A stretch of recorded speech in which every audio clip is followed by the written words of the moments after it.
rezeki Fasha Sanda dan Aidil Aziz untuk datang ke majlis resepsi Fatah Amin dan Amira Osman. Kata Aidil, rezeki untuk korang berdua membina masjid. Berdoa, semoga mendapat zuriat yang soleh dan soleha. Terima kasih di atas jemputan. Makanan sangat sedap.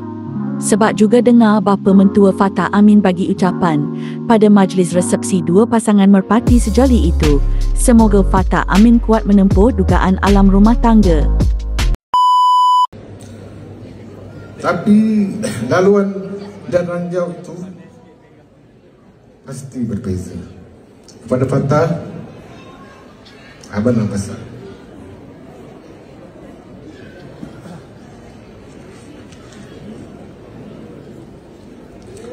Fatah sebagai suami mesti kuat dan sabar.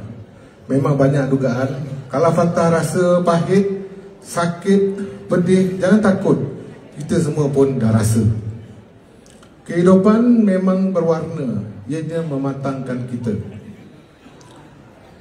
Abah sentiasa doakan kepada anakku Amira.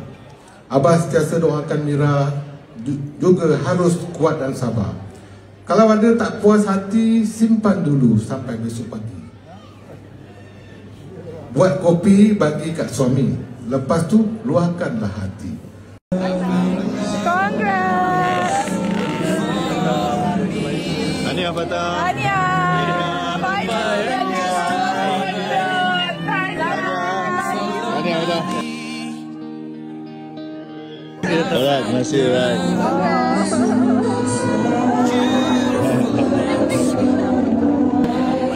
Mak kata you finally ada teman penuh.